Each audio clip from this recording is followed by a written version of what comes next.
Et la deuxième référence, c'est un loup standard. Il vient de Turquie. Et en fait, on a un protocole pour évaluer la qualité supérieure. Parce qu'un label rouge, ça veut dire quoi? Ça veut dire une qualité supérieure. Mais par rapport à quoi? C'est ça qu'on se pose comme question. Donc il faut définir un produit standard de comparaison. Et l'INAO, qui est l'organisme qui chapeaute tous ces labels de qualité, nous impose de définir un produit standard. Donc on a regardé qu'est-ce qui est sur le marché. On a 100 tonnes de produits label rouge et on a 100 000 tonnes de produits d'origine grec ou turc. Donc à l'évidence, c'est le grec ou turc qui est revenu comme produit standard de comparaison que vous retrouvez généralement sur les étals empoisonnés. Donc vous allez avoir une assiette qui vous a été présentée, vous aurez un questionnaire en parallèle, 5 critères d'évaluation. Le premier critère, en fait, c'est vous êtes là sur une évaluation en tant que consommateur naïf. Naïf, c'est le terme péjoratif pour ce type d'analyse, mais ce qu'on vous demande, en fait, c'est une évaluation spontanée. On ne demande pas de vous triturer les ménages et de rentrer dans les détails, c'est une évaluation spontanée.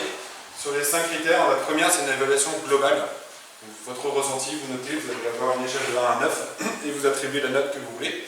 Le deuxième critère, ça va être une évaluation de l'aspect visuel. Le troisième critère, ça va être une évaluation de l'odeur. Quatrième critère, ça va être une évaluation de la texture. Et le cinquième critère, ça va être une évaluation du goût. Quand vous avez fini votre évaluation, vous allez voir, les cabinets vont se relever, il va y avoir un petit passe-plat qui va apparaître. Vous passez l'assiette quand vous avez fini la dégustation, quand vous avez fini votre questionnaire, vous passez le questionnaire à travers, on va les récupérer et puis on va préparer la cuisson du deuxième produit. Il faut compter 5 à 10 minutes de temps de préparation par produit. Et si vous avez des questions et si vous avez des remarques, vous n'hésitez pas.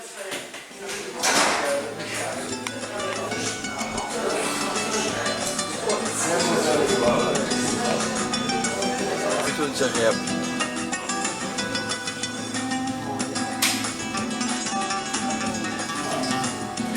Merci. Là, je vais faire des fourchettes. Oui. Et donc on est sur une évaluation pas comparée, là on fait une présentation séquentielle et on a fait ce choix là parce que de manière historique, ça a toujours été fait comme ça. Ça fait plus de 10 ans qu'on fait des analyses sensorielles. On a été accompagné par un laboratoire d'analyse en Bretagne et ils nous ont proposé ce mode de présentation. Je n'étais jamais posé la question par la suite. Et quand la question est arrivée, on a dû faire un choix et on s'est dit que si on fait la présentation en même temps des produits, il risque d'en avoir un dont la température va s'abaisser par rapport à l'autre. Ça peut influencer aussi l'évaluation du produit. C'est pour ça que vous les recevez de manière séparée. Ça, ils arrivent à température chaude. On contrôle la température avant que ça parte en salle. Est-ce que vous constatez des appréciations vraiment étonnantes? C'est-à-dire qu'ils mettent un produit bon et qu'il y a des écarts d'appréciation très grands. Alors, on est aujourd'hui à travailler avec le laboratoire de Corsica Agropole du fait qu'on n'avait pas d'observation de différence significative par le passé. La qualité supérieure, quand elle est évaluée par des consommateurs de Bretagne, on travaille avec le laboratoire Capinov, qui se charge de définir les protocoles, d'analyser les résultats, d'éditer le rapport final. Et auparavant, c'est eux qui constituaient le jury.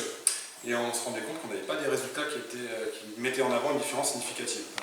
L'explication derrière, c'est que les consommateurs bretons sont plus habitués à manger du loup ou du bar, comme on dit là-bas, sauvage. Ils n'ont pas l'habitude de manger du poisson d'élevage. Donc on s'est tourné vers les consommateurs originaires du bassin méditerranéen qui ont plus l'habitude de manger du poisson d'élevage. Et on a trouvé l'infrastructure à Corsica Agropole qui nous permettait de travailler avec, voilà, on a défini des critères de consommateurs, ils doivent être originaires du bassin méditerranéen et en Corse on pouvait travailler directement avec les habitants de Corse.